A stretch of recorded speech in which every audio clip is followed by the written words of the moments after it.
Right,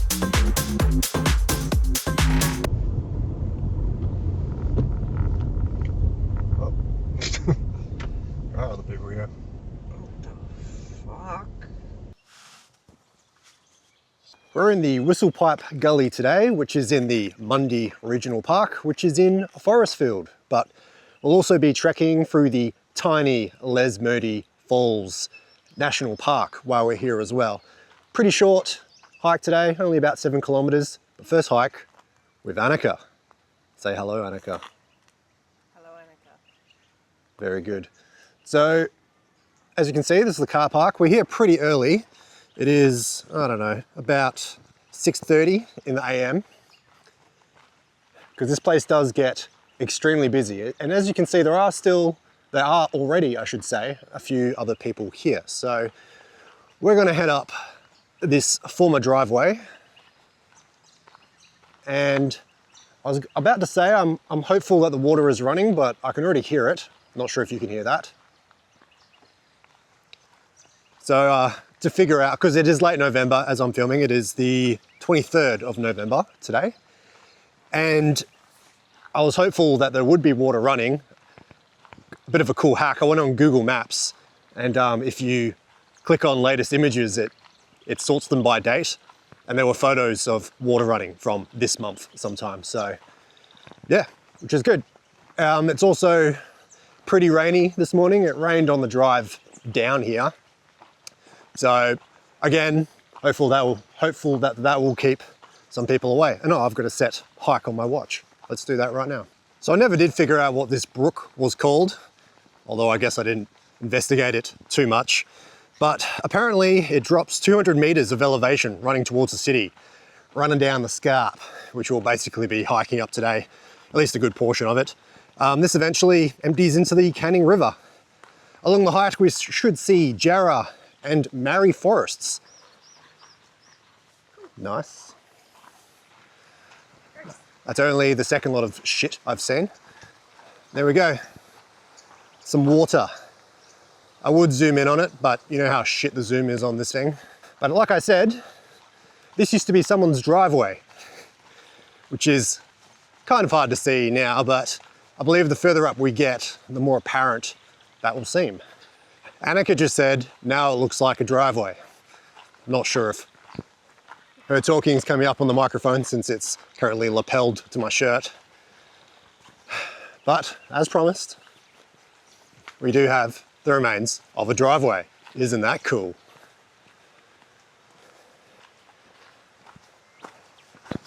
And if I was a betting man, I would say that there was the remains of a power pole, which is, at the best of times, uninteresting, but that will factor in later on. Okay, let's get off this former driveway for a second and look at the first glimpse of water, the key to life.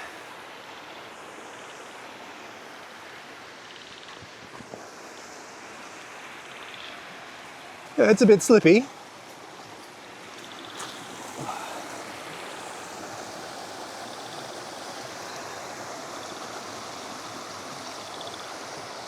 Isn't that nice? I hope you enjoyed that. I just walked through a spider web to show you it.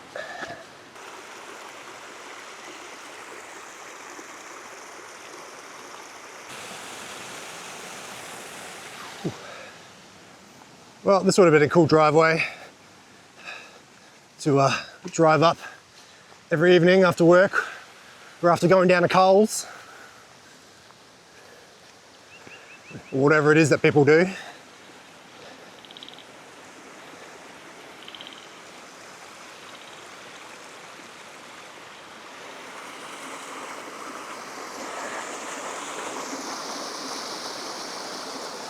Drink all that in. I think it gets better the higher up we go. I'm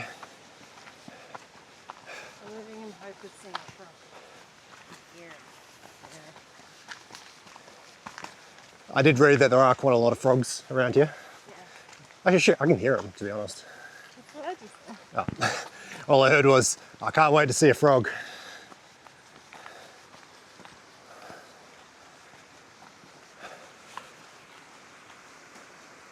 So all driveways lead somewhere. And usually, that was someone's home, or is someone's home. So I can imagine this was the carport.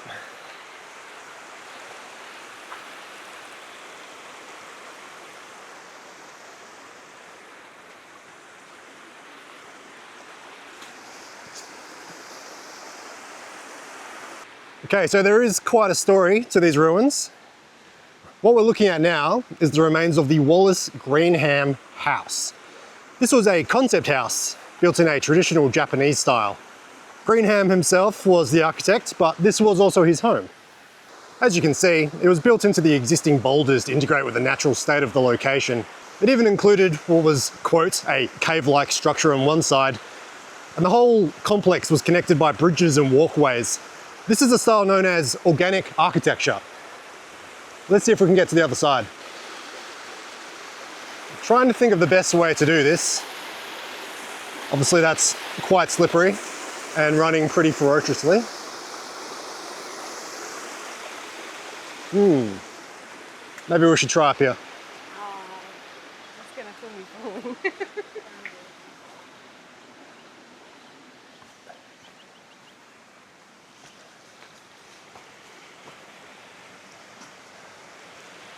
Doesn't look much better up here. So, Greenham built this over a 15-month period with his 12-year-old son. And they did this while living in a caravan and a shack that was also on the property. This all happened during the mid-1960s, although I'm not sure what year exactly.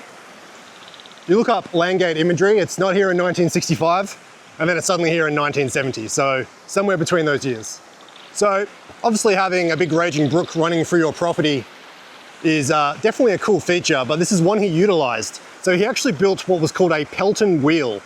And this was an impulse type water turbine that was originally invented in the 1870s, but it's considered much more efficient than a traditional water wheel. All right, I reckon this might be my path across, although I will have to, well, that doesn't look too great either. I was like, I could go across those rocks and then scramble up the side there, but that's probably gonna be slippery as. Look at that.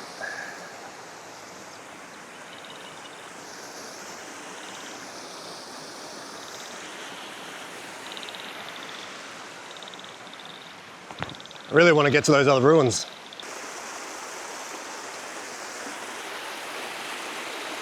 Well, looks like my shoes are getting wet today.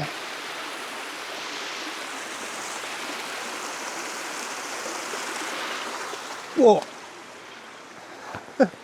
Okay, socks are wet, but we've made it. Let's have a go up here. I have to be careful now, my shoes are all wet.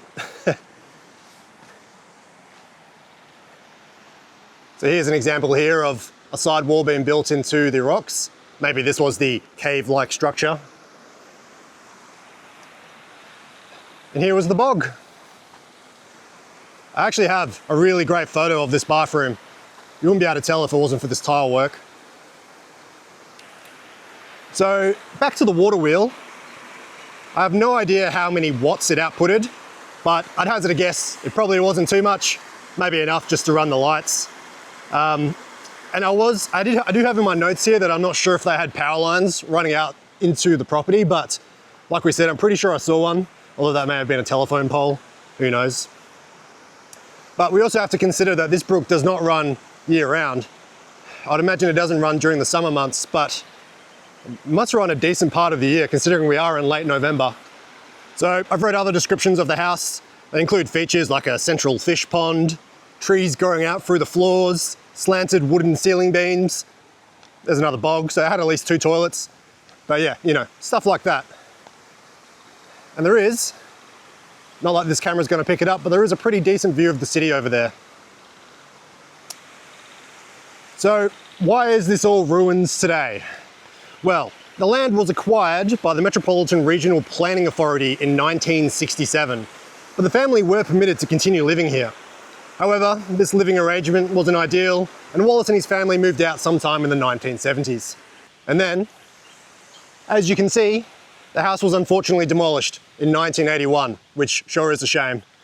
I'm just gonna leave Annika behind for a bit, but I'm just gonna explore if there's anything over here.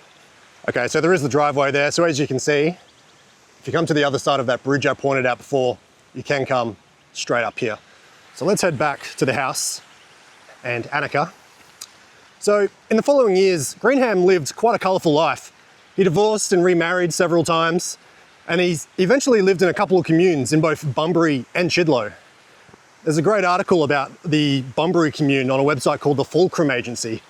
It details life there and Greenham's no dope, no dole, no dogs rule. Just be warned that there is a photo of a nudie Rudy, so don't open it at work or on the train like I innocently did the other day. Unfortunately, all the buildings had to be bulldozed in 1985 after a public health complaint. This was in Bunbury. Greenham then sold the land to the state government and is now part of an industrial effluent disposal system. Nice. He eventually moved to Denmark and then near Albany, designing and building interesting structures as he went. So shout out to Mark from WA Now and Then, who has a great write-up and photos of this house on the internet. Mark did some digging and found a lot of photos, so I'll link his page in the description. He also has a video as well, which I'll also link. He even merged some of the photos of how they look now. I believe up here was one of those locations. It looked like it was, I can't quite remember, but either a living room or a bedroom. So great work, Mark. Check it out in the description. By chance, Mark actually visited Greenham's house near Albany on Norman Beach. Mark, not realising at the time, met Wallace too and actually got a tour. This house included tubes radiating from a glass dome. There's an indoor garden in the dome, which helps circulate air through the tubes and other living spaces. This did well in such an enclosed and sheltered environment right there on the coast. Supposedly he even planted a banana tree that fruited. The dome house does still exist down south, but it appears as if the dome has been removed in recent years. So I also got a lot of great info from a write-up about Wallace on the Taylor's Architects website, so check that out, link below as well. Wallace himself passed away in 2017 at the age of 90. And he wasn't a household name even as far as experimental architects go, but he is well known in the industry. The Australian Institute of Architects even has a Sustainable Architecture Award named after him. So this is Greenham's old house. It's a very short walk from that car park. But like I said, we're going to do about 7 kilometres today, all up. Did I say that? I can't remember if I said that or not, but now you know. I just noticed this in the concrete. Must have been from when it was built, or at least when this concrete slab was poured. But there we go, April 1966. So I've just been chatting to my neighbourhood friendly horticulturalist. And I've been told that that's a flame tree, which I know nothing about trees, as I've talked about in previous episodes. Supposedly that gets covered in bright red flowers during the springtime, so it's a shame we've probably just missed that. But anyway, there's a good overview of the former Greenham Whistlepipe Gully house. We're now going to head up that hill and continue our hike. Apparently in winter, so you got the facts wrong.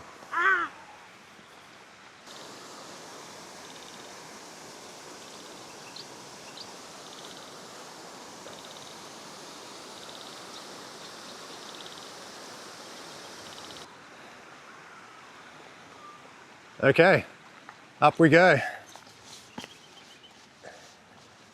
So Annika just spotted some more dog shit, which is not on. And it actually factors into something I was going to mention about Mundy Regional Park. And the fact that it is actually dog friendly, unlike a national park, which I guess we'll also be walking through today. I guess you can't take your dog to Lesmurdie Falls. But please, if your dog makes a delivery, please pick up the parcel. No one wants to be seeing your dog shit all over the footpath. Woo! Still pretty good visibility. See all the way to the CBD and beyond. Just this camera's not going to pick it up. Check that out. I do wonder where this energy generating wheel was.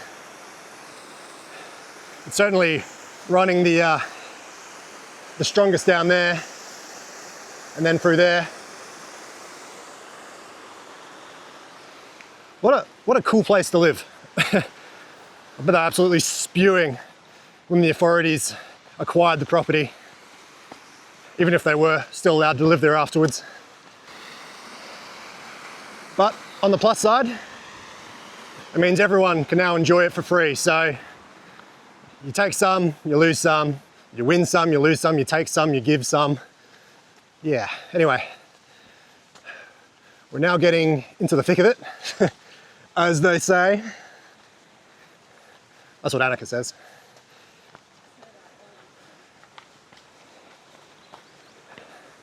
Wow, the landscape's already changing quite dramatically.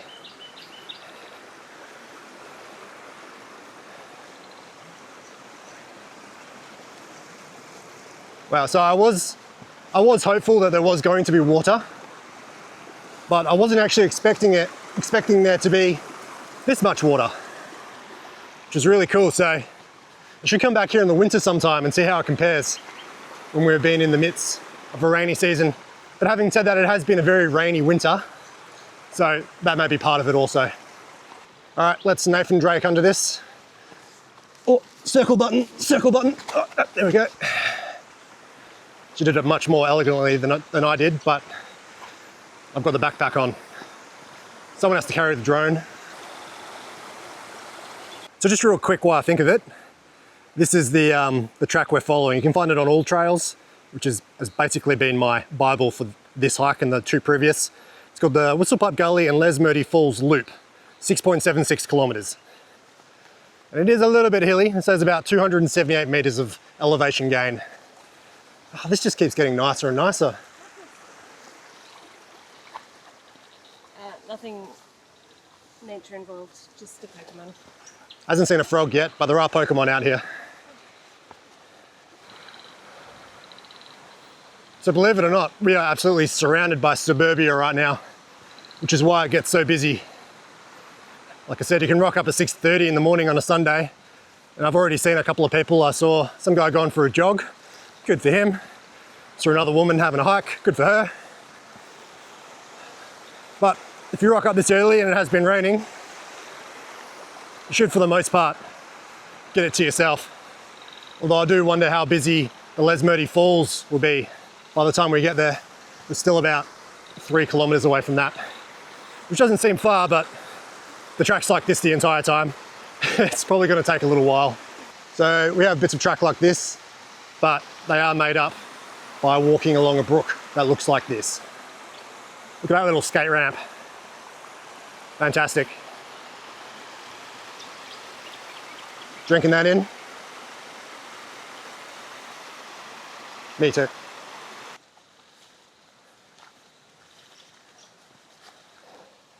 All right, come on everybody. Annika has just told us that it's definitely not kangaroo poo. It's probably dog poo, but she says it could also be human poo. Where is she? There she is. So whether you're a human or a dog, don't shit next to the creek. Or if you're a dog, you can do it, but then your human should be picking up for you. Don't be a jerk. So shout out to my friends on Reddit. There was a post about me there on the other day. I do appreciate it. I wasn't able to reply to many of the comments, unfortunately, but I did read them all. So thank you all who chatted about the channel in there. I also found it funny that someone referred to Annika as my sexy side bitch. She responded to that by saying, I'm not your sexy side bitch, I'm your main bitch. Quick correction, it wasn't sexy side bitch, it was sexy side piece. There's a difference. So, is that the path? Or is this the path?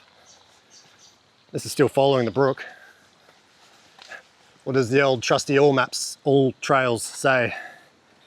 It says nay, it doesn't even know where I am. There I am. Keeps turning off the satellite imagery every time I lock my phone, which is really annoying. Okay, so it looks like there we're going to the right-hand side of that rock. That's why satellite imagery is so useful. I'm just a child of Google Maps, you know. Never really used a street directory. They were just a little bit before my time. I think my very first car, I think my mum bought me one. I had this 2013 UBD sitting underneath the seat of a Mitsubishi Lancer, 2002, great year. I used to sometimes read them on road trips, so it'd be in the back of the car. Yeah, there you go. My dad used to have a country one that had all the country towns in it. And I used to like flicking through that. For some reason, I was really obsessed with the town of Yalgoo. And I've actually been to Yalgoo now. I went there as part of my Joker's Tunnel video, which I found funny. Nathan Drake. Yeah, I don't know why I was so obsessed with it. Yeah, I don't know. I don't have an answer. Just kid things. Anyway, when I sold that Mitsubishi Lancer 2002, faded red, I'm pretty sure that 2013 UBD was still under the seat. And I sold that car quite a few years ago now, probably over 10 years ago now. I looked it up the other day. It's still registered. It's still out there, which is amazing. I'll put the rego on screen now. If you happen to be driving it, you're a legend for keeping it going. But that car never let me down. It was an absolute beast. And then after that, I bought a 2006 Subaru Liberty, which was a car I loved. I adored that car, but it didn't love itself, unfortunately. It seemed to have some self-esteem issues. There was always something wrong with it, which is pretty common for mid-2000s Subarus. They especially suffer from head gasket issues. I looked up the rego for that. That is no longer registered. That is off the road. But that Mitsubishi, the good old 2002 Lancer, no doubt they'll outlive us all.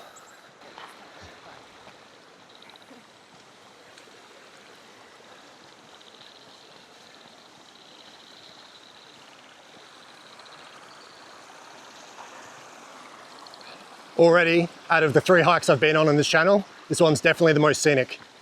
Too bad it's only 7 kilometers. Okay, we've officially gone off trail for the first time. We missed our turn. So we have to go up that way somewhere. As nice it would be to continue. Oh, dog shit number 4. As nice as it would be to keep following the brook up, All Trails is telling us to go this way, somehow. Can we cross down there? Nope. Okay, we'll have to figure out where to cross, but we need to go up there somewhere. Yep, after you. I reckon that's our way. As you saw, there's a bit of a ford over there, and I've already got my socks wet. They've just dried from the first time, and that was needless, as it turned out. So if I can avoid getting my feet wet again. Oh my God, Nathan Drake to the max. Do you trust the log? Maybe. Do you want me to go first? Yeah. Okay.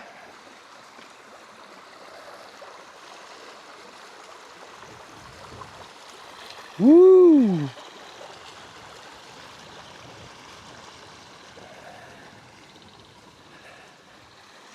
Cool, pretty solid.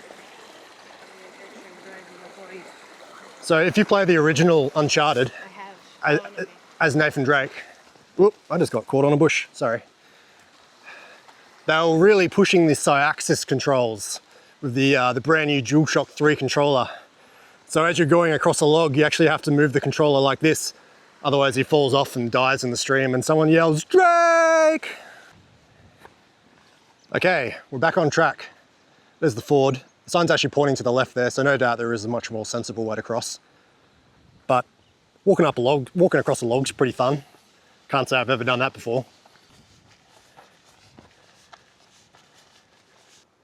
People's houses up there, like I said.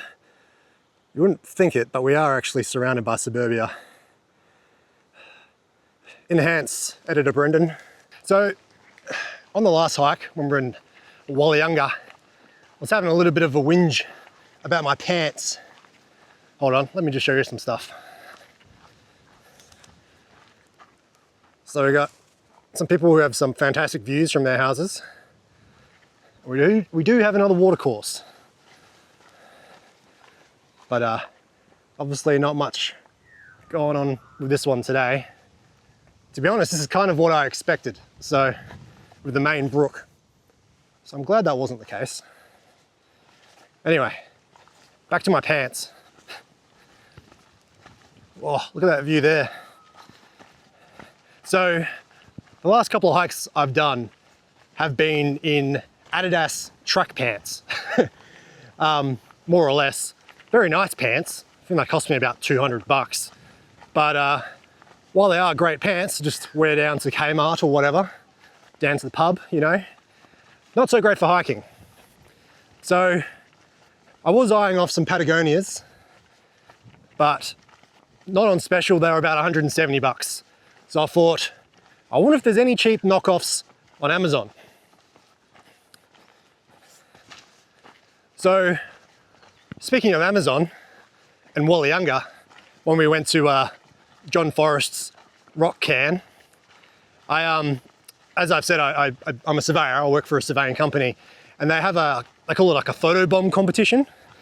They run it monthly, and you just post a photo of you, I don't know, in some wacky situation that of course follows OH&S rules. So I sent through a photo of that and talked about my hike and going there, and I won. Bam, $50 Amazon gift card. So I bought a few other things, but I had 12 bucks left. So I put them towards these pants, which you can't really see. Do you mind letting me model my pants? So these bad boys are a little bit too big for me, but they're only like 40 or 50 bucks. I can't quite remember. They're actually rain pants. They got zips on the pockets. Look at that. And they also got zips and a reflective strip down there as well. So I am actually supposed to wear these over other pants if it starts raining. That's probably why they're a little bit too big, but don't slip. But having said that, they're comfortable. They're elasticated at the top, and they're a lot more stretchy. Can't do this in Adidas track pants. I don't know how all the slabs do all the squats. You know, the slab squat. Anyway, enough about my pants. I think. So Annika, say that again. How much do they cost you? I think they were $50. Got them from the outlet. Are they actually hiking pants or just like everyday They're wear? not hiking pants. No. I didn't buy them for hiking. There is a Patagonia. The outlet she's mentioning is in Melbourne on Brunswick Street.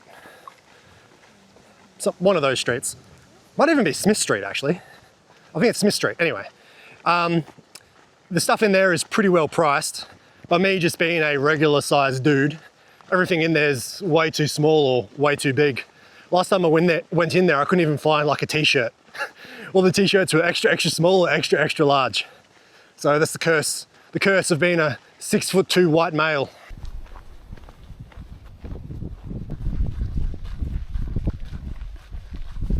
Well, there we go. How's that the modern age for you? Phone tower at the top of the hill. I was just talking about how I needed another quick release mount, and I thought, you know, while I think of it, I'll just whip my phone out and buy one.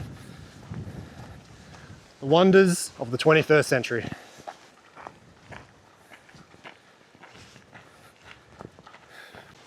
That guy up there, he's the runner I saw. He was running back towards the car park when we were at the old house. So old mate's doing a great job. He's going up and down this big hill, which is basically the Scarp, essentially. Well, I guess I better check the map and figure out which way to go. So, according to, oh, there it is. There it is. So according to all trails, we're up to an interesting spot on the trail. It says, unique tree, which is a grass tree, of which we're surrounded by bazillions of. Is it because there's two? I mean, that's not that unique. It's wonderful. It's a great little plant, but yeah. Unique little snowflake. Okay, so we're back towards suburbia. I believe over there, that's Falls Road. Now, I've never actually been to Lesmurdie Falls. I mean, I may have gone there when I was a kid, but I certainly haven't been there as an adult. But when I was still a field surveyor, I worked on an absolutely horrible job on one of these houses. It was right down the end of the road, so we probably won't even see it unless the track goes past it further on. But they were literally like, it looked like a quarry. They were just excavating the side of the scarp. The ground was incredibly hard. I was trying to bang pegs in and they were splitting like firewood. And then the digger told us that he found gold. Not enough to be too excited about, but he did say that he saw some golden glimmers as he was digging, which is pretty cool. So yeah, there be gold in them hills. And I had like one of those big hydraulic jack things up, just try and, you know, break this hillside apart. We ended up going down there. Our next job right at the bottom of the hill. I can't remember which suburb it was. It was probably in the newer part of Forrestfield. And we could still hear the hydraulic jack all the way down there. Pretty nuts. I reckon we're zoomed in as far as we go, but that little grey house up the top there, I think that's the house. Certainly seems like the sort of house. Obviously you have to be extremely well off to even just do the earthworks in a location like that. Down we go.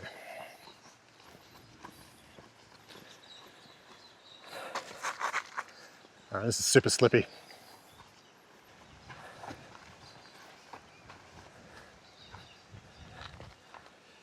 How you going down Ankle Raw Alley? I've nearly rolled my ankle about 4 times on this channel so far. Luckily, I haven't yet, but I've probably just jinxed myself. Touch wood.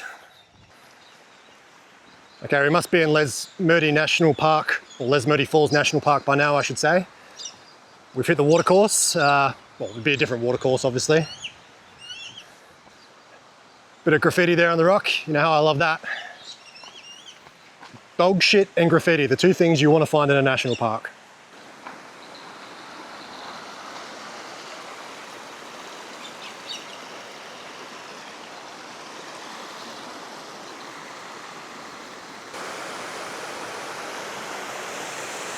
What on earth is that?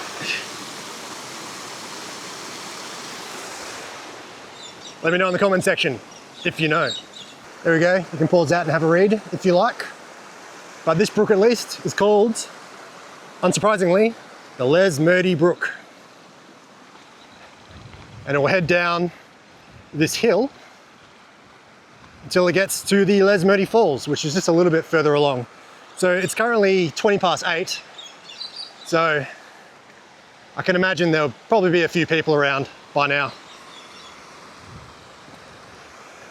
I deliberately did this loop starting at the Greenham house because that's where I had the most to say. I get a little bit self-conscious walking around filming and talking if there's other people because, you know, they can't help it, they're gonna look. I'll do the same. So I'm glad I started out there pretty early in the morning. But yeah, let's go check out the Lesmurdie Falls. First time for me, and I've lived in Perth well over 30 years. Well, not well over, but you get what I mean.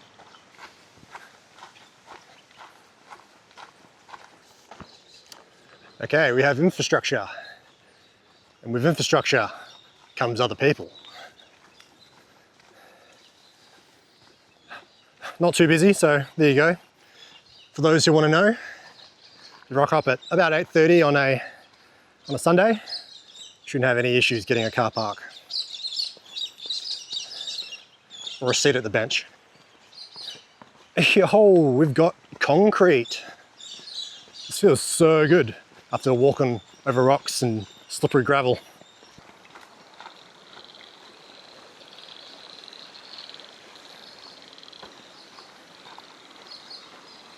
I like the designated little walkway here to go and view the creek.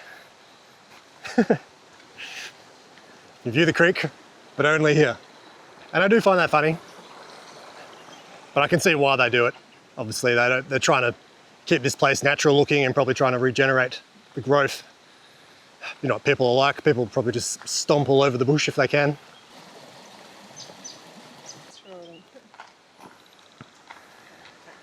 If you're gonna get rid of your dog shit, why do it in a plastic bag? And it has absolutely no chance of at least breaking down.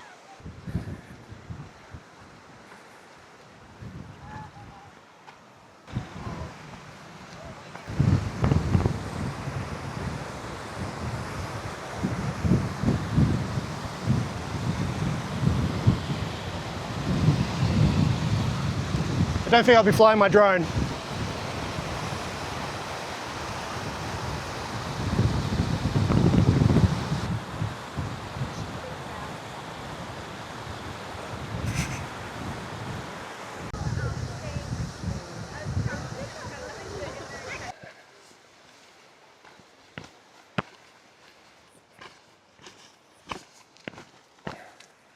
So, nearly went the wrong way. I had to backtrack. Apparently we need to go down here. Oh geez. Oh geez. Slow and steady.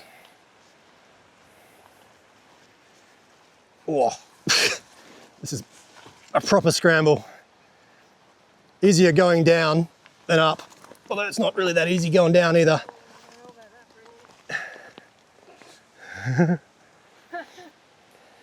It gets better down here. This is just, yeah.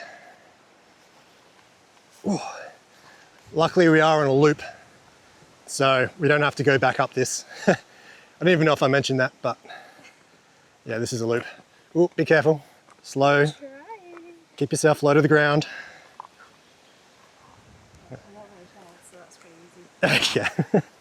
So I do have some fun facts about the Lesmurdie Falls National Park, but I might wait until I get to the bottom of this to pull out my phone and read them to you. I'm sure you understand. It's getting a little bit better, but yeah, look at this. For once, I think the camera is actually showing how steep it is. These fisheye lenses just love flattening out the landscape. So when you're struggling going up and down a really tight incline, on video it just looks pretty flat, as if you're just walking up the hill to go to the cafe. So it's not as steep through this section, but it is getting quite narrow. It's just like a trough. Coming down here and in torrential rain would just be absolutely impossible. It's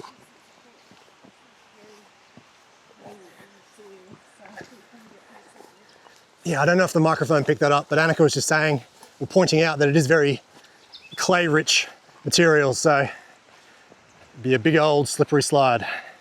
But we're nearly to the bottom, we've nearly made it.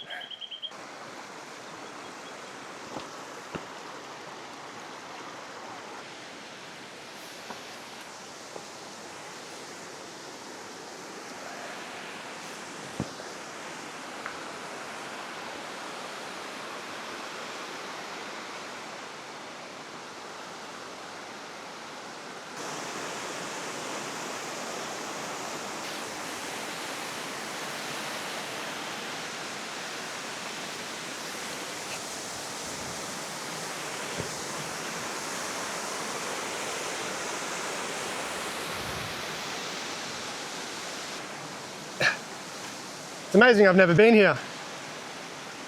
It's only a half an hour drive away from the city.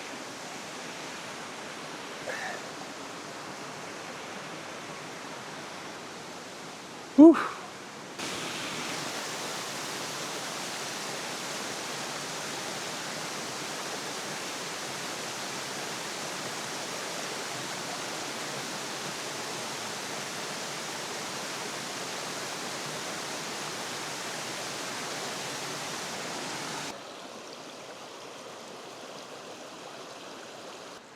Okay, now that we're away from the noise of the falls and the two cackling women standing next to it, we can talk about the history of Lesmurdie Falls National Park.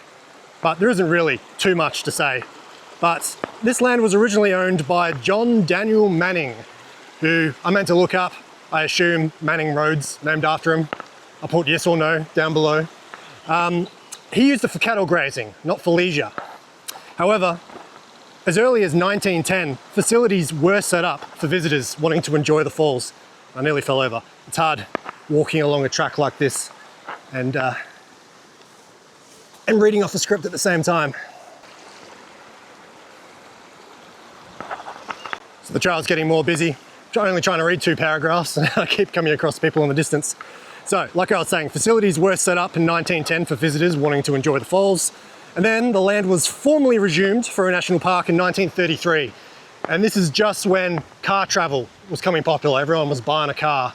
So they could hop in their old Holden or whatever, come down here and have a day of fun.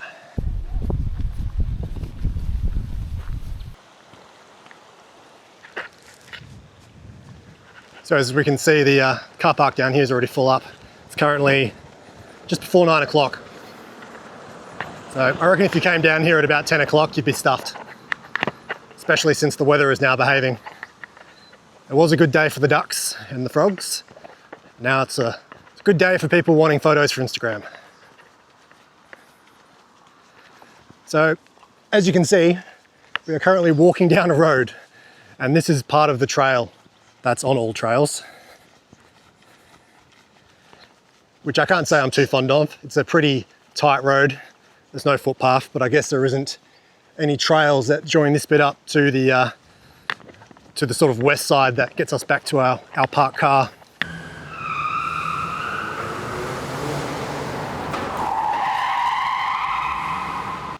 Okay, I think this is where we're getting back into the wilderness. And we're back to the Mundy Original Park. We're now heading north. This will take us back to the ever dependable Subaru Forester. So as some of you may well know, I do like to do a bit of cycling. So I'm thinking of putting some cycling on this channel, since it is an outdoorsy sort of channel. Doesn't all need to be hiking and camping. I got a couple of ideas for videos that are based around Perth's amazing bike path network. I've got 2 videos planned. I'm going to see how far I can go north from the CBD, just staying on the bike path, and then do the same thing south. I've already sort of scoped them out. It's really amazing how far you can go without leaving the bike path. But I do need to do a bit of training. So for these rides, we're looking at sort of 70, 80, 90 kilometer runs. And as it stands, I'm too unfit and I'm nowhere near that. The last 2 rides I did, both yesterday and the weekend before, I made it to about 30 kilometers before my legs just completely locked up. And I thought I would be struggling more today, to be honest, but my legs actually feel fine. So take that for what it's worth. But yeah, would you be interested in cycling videos? Let me know. I wonder if we have to go up there. There is a photo point up ahead that's labeled something like scenic views. So it's possible we might be gaining a bit of elevation again. We'll see. So it looks like I was right about that city view. Oh, Jesus. This is not natural, man. It's a great outdoors! See, it doesn't even look that bad on camera. That's the curse of these things. Annika for scale.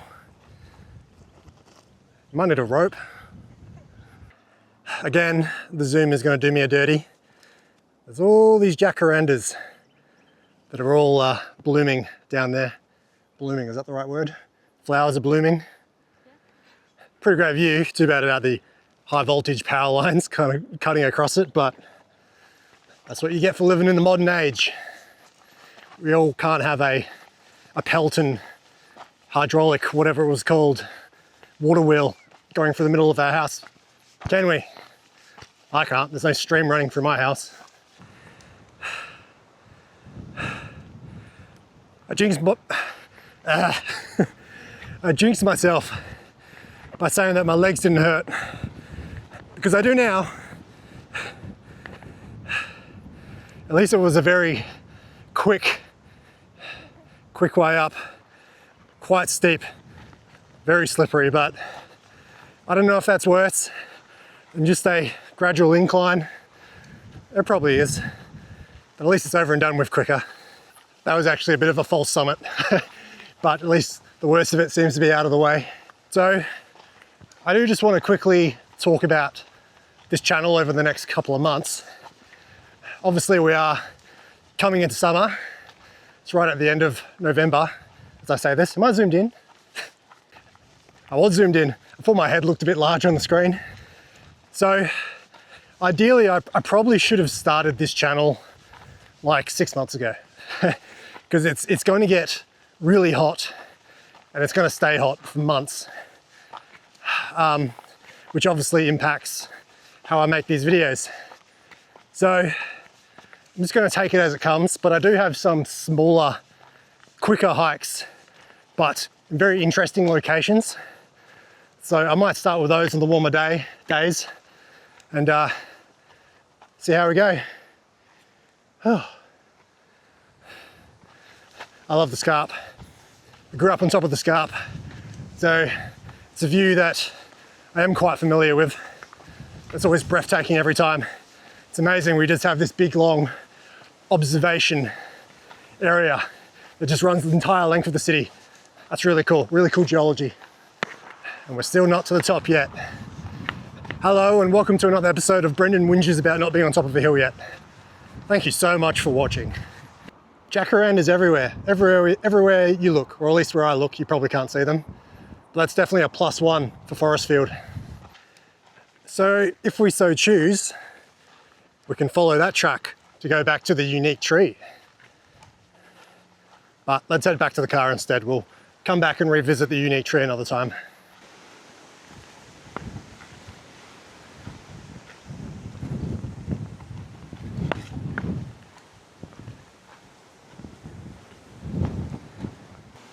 Quite impressed. Someone's put some effort into this. It's a nice piece of wood. We've got pipes protecting the rope up there too. I still don't know if I just trust a random swing I found in a regional park. But yeah, it's there if you're game. Annika did just point out that maybe this one has come undone. That's the one I was showing, but then you compare it to this one. And those two up there. Yeah, I'm definitely not getting on it now. Okay, party's over. Time to go back down the hill.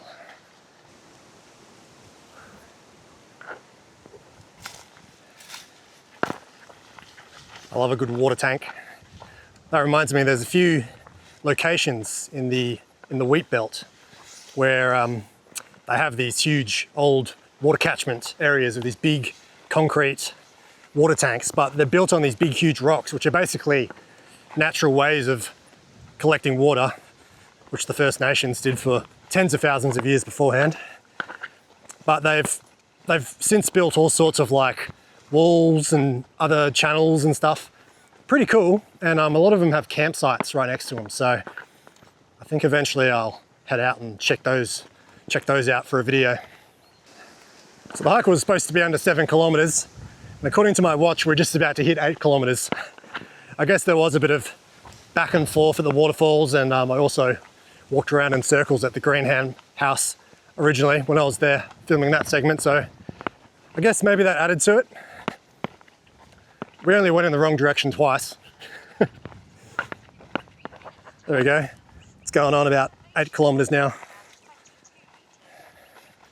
Never shuts up. Well, I see power lines, so we must be getting pretty close to Lewis Road, which is where the car's parked. Here's a good view of Whistlepipe Gully.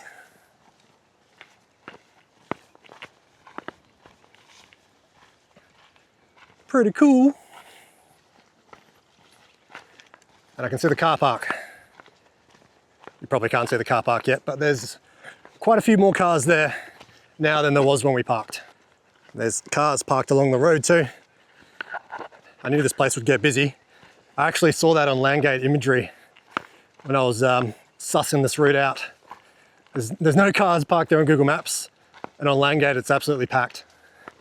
Although there were more cars parked than this, like they stop about there, but the cars were parked all the way up the road, which I don't think is allowed. There's no parking signs up and about. It must be a nightmare for the residents, but I guess that's just what you have to expect when you decide to live so close to the entry of a regional park / national park.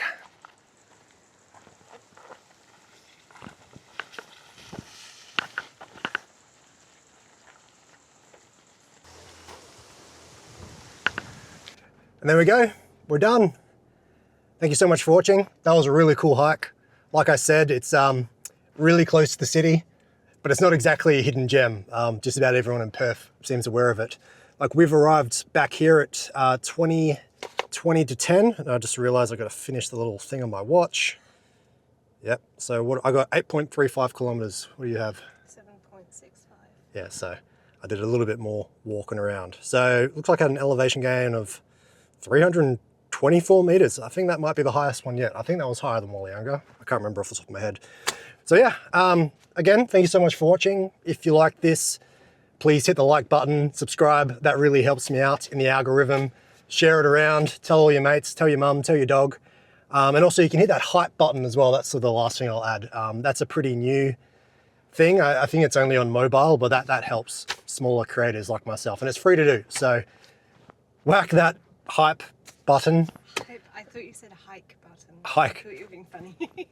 That would be good if it was a hike button. Pretend it's a hike button, push that hike button, and that'll mean I'll go on more hikes and more people will see my hikes. Anyway, again, thank you so much for watching, and I'll see you in the next video. Say goodbye, Annika. Bye, Annika.